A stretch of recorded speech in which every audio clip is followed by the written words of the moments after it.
먼 옛날부터 미래에 대해서 알고자 하는 욕망이 우리 인류를 지배해 왔습니다.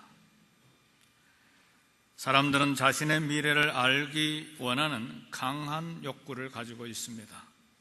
그래서 점쟁이, 무당, 예언자, 또 마녀, 도사, 점성가들을 이렇게 찾아다녔습니다.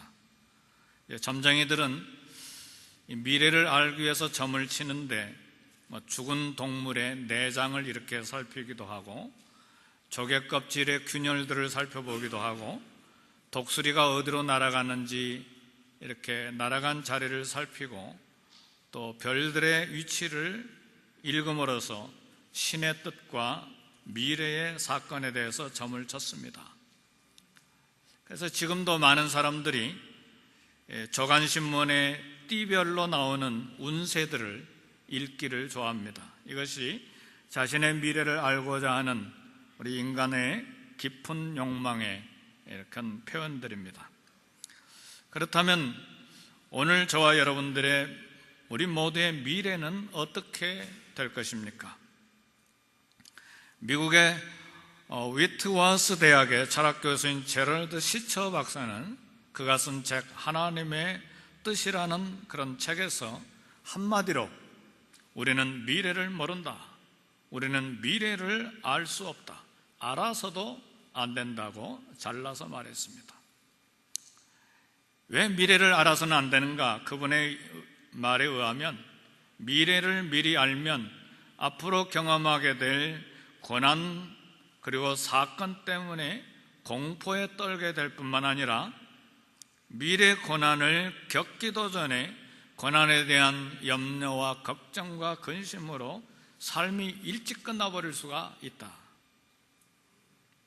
그리고 성공할 미래를 미리 알게 된다면 성공할 미래가 있기 때문에 나태해지고 무능해질 것이다. 그런 미래의 성공을 누리기도 전에 방탕하고 게으름으로 삶이 완전히 파괴되고 무너질 것이다. 이제 그런 주장을 합니다. 이 이름이 조금 어렵죠. 시처. 이 시처 교수는 이 이야기를 진행하면서 이제 자신의 삶을 예로 들어서 미래는 아무도 모른다는 것을 이제 설명을 했습니다. 이 시처 목사님은 처음에 의사가 되려고 했는데 자기 의도와는 전혀 다르게 목사님이 됐어요. 근데 평생 목사님으로 섬길 줄 알았는데 대학 교수로 가게 됐습니다. 그래서 지금 대학교 교수입니다. 미래는 아무도 예측하거나 알 수 없다는 결정적인 사건이 그에게 또 한 가지 생겼는데 21살에 아내 린다와 함께 결혼해가지고 2딸과 2아들을 낳아가지고 이 여자야말로 내 평생에 하나님이 주신 천생연분의 아내다. 그리고 우리는 행복하다. 근데 1991년 이 캘리포니아 동북쪽에 보면 네바다 주가 있는데 네바다 주에 아이다호가 있죠. 아이다호 주가 있는데 고속도로를 이래 가족들이 다 밴을 타고 달려가는데 상대방 고속도로를 중앙선을 침범해가지고 음주운전자가 137km, 그러니까 한 85마일 속도로 술에 취한 운전자가 그냥 달려와가지고 이 시처 목사님 가족들이 다 타고 있는 밴을 쳐버렸어요. 85마일로 쳐버린 거예요. 그 순간에 아내 린다가 죽고 같이 타고 있었던 자기 어머니가 죽고 그리고 이 4살 난 딸 다이애나가 그 자리에서 즉사했어. 순간에 어머니, 아내, 딸 하나가 이 3대가 그냥 그 자리에서 죽은 거예요. 그리고 자기하고 나머지 3 자녀들만 남게 됐습니다. 시처 목사님은 참 긴 고통의 시간, 완전히 혼란 속에 들어갔으니까 이 고통 침묵 속에서 하나님의 뜻이라고 하는 책을 써냈습니다. 과연 하나님은 내 삶에 불행한 삶만을 계획하셨을까? 아니면 하나님은 과연 내 삶에 평탄한 삶만을 계획하셨을까? 사실은 성경은 우리 현재의 삶, 오늘의 삶에 대해서는 하나님의 뜻이 얼마나 많이 수도 없이 오늘의 삶, 현재의 삶에 대해서는 말씀하고 있습니다. 그러나 성경은 미래에 대한 하나님의 뜻은 말하지 않거나 말한다고 하면 아주 조금만 이렇게 이야기하고 있습니다. 그리고 성경은 말하기를 미래를 미리 생각하거나 염려하지 말 것을 성경은 경고합니다. 산상수훈에서 우리 주님이 내일 일을 위하여 염려하지 말라, 그 말씀은 내일 일 가지고 염려하거나 자랑하지 말고, 야고보 선생님도 말씀하셨죠. 내일 일을 자랑하지 말라. 오늘 현재 일에 힘쓰라고 하는 말씀입니다. 내일 일은 하나님이 책임지시고 내일 일은 하나님께 속한 날이기 때문에, 내 날이 아니기 때문에 오늘 일에, 현재 일에 에너지를 집중해야 된다는 말씀입니다. 오늘 사도행전 본문에서 바울은 예루살렘에 올라가려는 계획을 이야기합니다.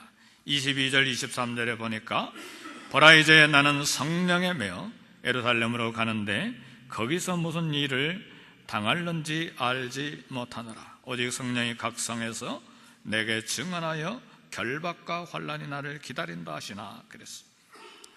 예루살렘에 올라가려고 하는 이 바울의 계획은 성령님의 강권적인 강력한 충동 때문에, 이 감동 때문에 올라가는 계획을 이렇게 세웠습니다. 문제는 우리 성령님께서 바울에게 결박과 환난이 각 성에서 기다리고 있다는 것을 말한 것입니다. 왜 여기에 대해서 우리는 왜 하나님은 결박과 환난의 계획을 세우셨을까? 왜 하나님은 꼭 그렇게 하셔야만 될 이유가 있는가? 그 이유가 무엇인가? 우리는 이게 궁금한 것이죠. 실제로 바울은 예루살렘을 방문해서 결박된 채로 가이사라에 2년간이나 묶여 있었어요. 죄수로 로마에 배를 타고 호송될 때도 바다에서 별과 해를 보지 못하는 거의 보름간이나 15일이 넘도록 풍랑을 만났어요. 그리고 로마에 도착해서도 그냥 2년간이나 죄수의 몸으로 이렇게 지내야만 했습니다. 하나님께서는 바울을 위해 그런 방법으로 일하도록 하셨을까? 왜? 하필이면 왜 결박과 환난으로 그 가운데서 일을 하게 하셨을까? 오늘 이 부분에 대해서 단언적으로 드리는 말씀은, 이것은 인간이 물어서는 안 되는 질문입니다. 하나님이 하시는 일이기 때문에. 바울도 결박과 환난의 이유에 대해서 질문한 적이 한 번도 없습니다. 그저 결박과 환난을 순종으로 받았을 뿐이지 왜 로마까지 가는데 이렇게 수년간이나 4년이 넘도록 죄수의 몸으로 갇혀 있어야만 합니까? 물은 흔적이 한 군데도 없어요. 따라서 오늘 우리는 우리의 삶에 관해서 하나님의 관점으로 보는 믿음이 필요합니다. 세상을 살다 보면 우리의 삶을 이해할 수 없는 일들이 얼마나 많은지 몰라요. 아무리 신령하고 아무리 40일 금식기도 해도 삶을 이해할 수 없는 수많은 일들이 우리에게 있어요. 우리는 한평생을 살면서 되도록 고난이 없는 길을 가려고 본능적으로 기도하지요.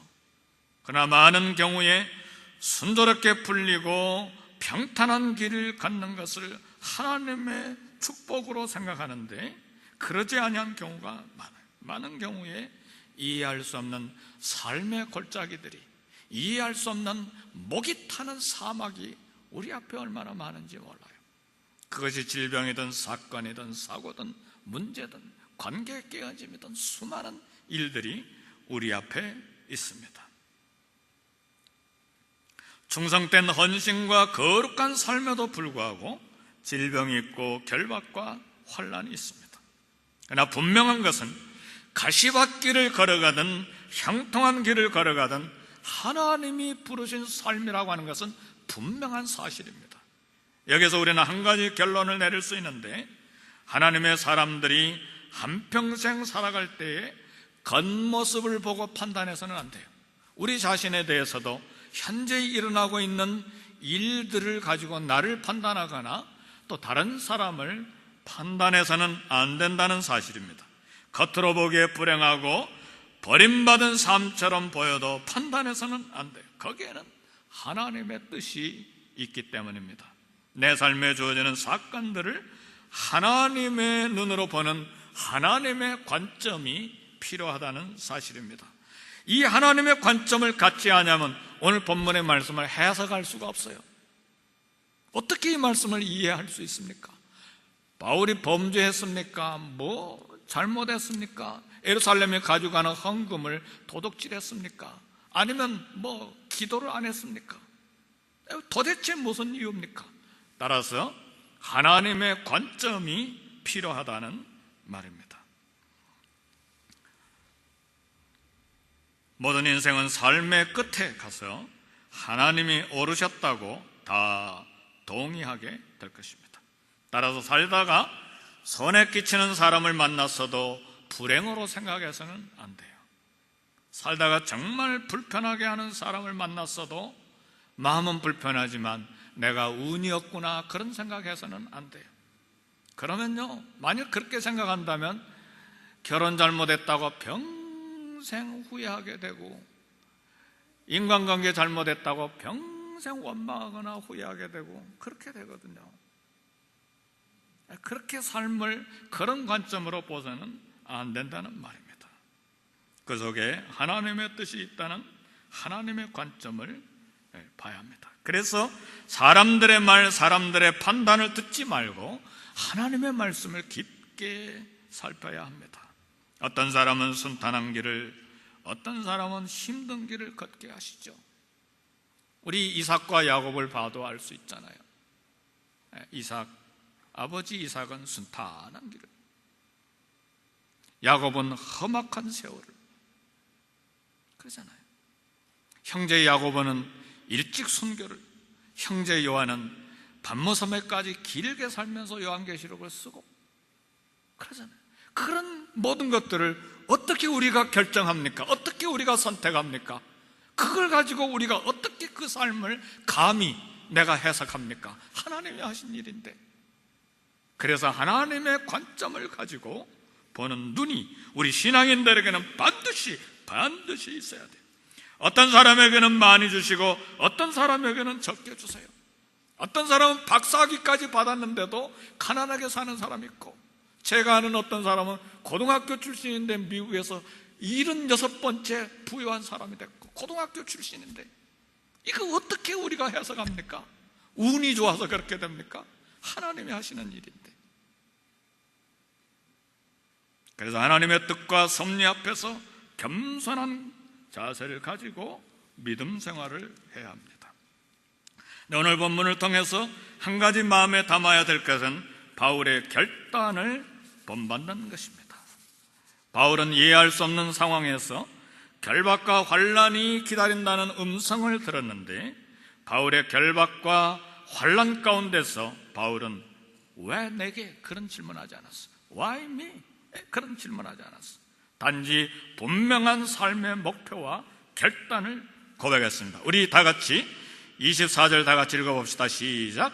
내가 달려갈 길과 주 예수께 받은 사명 곧 하나님의 은혜의 복음을 증언하는 일을 마치라 하면은 나의 생명조차 조금도 귀한 것으로 여기지 아니하노라. 바울은 인생의 목표가 분명했어요. 왜 결박과 환난이 그렇게 밤낮으로 부러짓고 얼굴에 주름살을, 죄송합니다, 제가 주름살이 많아서 얼굴에 주름살을 막 10개 하면서 인생을 비관한 것이 아니고, 내가 달려갈 길, 주 예수께 받은 사명, 이 인생의 목표를 분명히 세웠어. 자신의 삶에 대한 하나님의 뜻이 무엇인지를 알고 해야 될 일을 목표 삼고 달려갔다는 거죠. 고생스러운 인생이든 형통한 사역의 길이든 삶의 목표가 중요해요. 바울의 최대 관심사는 어떻게든 이 내게 주신 하나님의 뜻을 성취해드리겠다. 바울의 관심사는 어떻게든 이 환난과 결박에서 풀려나서 살아남겠다, 그렇게 결심한 것이 아니죠. 주 예수께 받은 사명, 은혜의 복음을 증거하는 일을 마치려 하는 것이 목표였어요. 그래서 환난과 결박이 힘들기는 했지만 문제가 안 된 것입니다. 이 복음 증거하는 일을 마치려 하면은 자기 생명을 조금 더 귀한 것으로 여기지 않겠다고 결단한 것입니다. 사랑하는 성도 여러분, 저와 여러분이 달려갈 길은 무엇입니까? 우리가 결단해야 될 인생의 목적이 무엇입니까? 수많은 상황 속에서도 변치 아니하고 달려갈 그 목표가 무엇입니까? 바울에게서 우리가 배워야 될 것은 죽기를 각오한 주님을 향한 열정입니다. 열정. 이 열정은 젊다고 에너지가 넘치니까 열정 있는 그런 열정을 말하는 게 아니에요. 이 열정은 연세가 많아서 육체적인 에너지가 없어서 없는 그런 열정이 아닙니다. 나이에 상관이 없어요. 하나님을 사랑하기 때문에 나 위하여 몸을 찢어주시고 피를 흘려주신 주님에 대한 뜨거운 사랑이 이 가슴을 불태우고 있기 때문에 나이에 상관없는 열정이 바울에게 있었어요. 지금 바울의 나이도 거의 인생의 마지막을 향하고 있는데 이런 열정을 가지고 있었어요. 신분도 관계없어요. 교역자니까 주님을 향한 열정이 있겠지. 이런 직분이 있으니까 주님을 향한 뜨거운 가슴이 있겠지. 그것도 전혀 상관이 없어요. 평신도든 교역자든 주님을 사랑하는 뜨거운 가슴이 있을 때 이 바울과 같은 열정이 있게 되는 것이죠. 열정이 있으면 내게 맡겨진 직분을 충성되이 감당하는 거예요. 죽기까지. 마치 요한의 제자 폴리갑이 마지막 85세 때 불에 태워 죽이겠다고 하는 로마 병사 앞에서 이 86년 동안에 주님이 나를 한 번도 섭섭하게 하신 일이 없는데 내가 어떻게 주님을 배반하겠습니까? 죽기를 각오한 이 열정이 86세의 노인에게 있었어요. 이 열정이 젊은 사람, 에너지가 있는 사람이 열정이 있는 것이 아니고 주님을 사랑하는 가슴이 있는 사람이 열정이 있는 거예요. 그래서 사랑하는 성도 여러분, 이 환난과 결박에 내 삶을 함몰시키지 말고 그 수렁에 빠져서 이 허우적거리지 말고 내가 목표하고 달려갈 길이 무엇인가? 이 주님을 사랑하는 뜨거운 가슴을 불태울 곳이 어디 있는가? 그 목표를 찾아내야 돼요.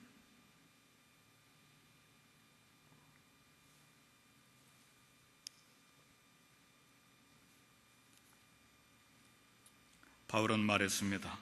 마지막 27절의 말씀을 보니까 이는 내가 꺼리지 않고 하나님의 뜻을 다 여러분에게 전하였습니다. 하나님의 뜻을 다 여러분에게 전했습니다. 모든 사람들의 피에 대해서 깨끗하다고 이야기를 했어요. 에스겔 선지자의 파수꾼의 사명을 지금 이야기하는 것입니다. 내가 복음을 전하지 아니해서 저 사람이 죽었으면 그 죽은 핏값을 전하지 아니한 사람 내가 받을 텐데 나는 복음을 다 전했기 때문에 저 사람이 믿지 아니한 건 그 사람의 책임이고 나에게는 책임이 없다. 모든 사람들의 핏값에 대해서 내가 깨끗하다. 복음을 다 전했다는 말입니다. 사랑하는 성도 여러분, 가정과 형제들의 핏값에 대해서 깨끗합니까? 내가 아는 주위의 사람들의 핏값에 대해서 깨끗합니까? 말씀을 받아들일 것인가 받아들이지 아니할 것인가, 믿을 것인가 믿지 아니할 것인가, 거기에 전혀 신경 쓰지 말고 하나님의 은혜의 복음을 전하는 일에 헌신의 노력을 하는 것이 오늘 이 아침에 우리가 받아야 될 도전입니다. 사랑하는 성도 여러분, 이 말씀을 준비하면서 막 속이 타고 불이 났어요. 우리 성도님들을 향해서 속이 타고 불이 난 것이 아니고 저를 향해서 지금 내가 무엇을 하고 있는가? 이 4년 반 동안 도대체 어떻게 하고 여기까지 왔는가?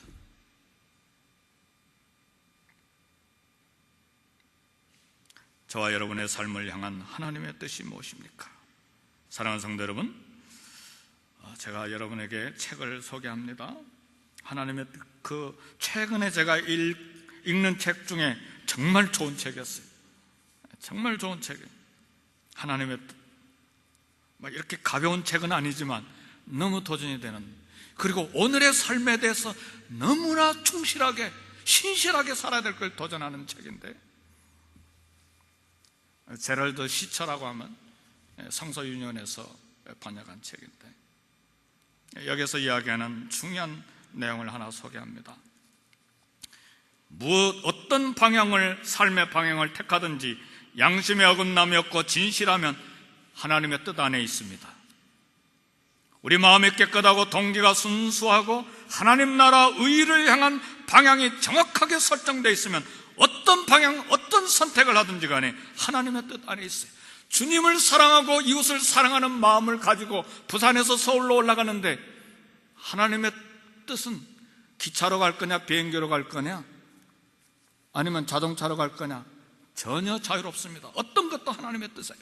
하나님을 사랑하고 이웃을 사랑하는 분명한 방향 설정이 분명하면 어떤 선택이든 하나님의 뜻이고 하나님이 기뻐하십니다. 이 책의 주제예요.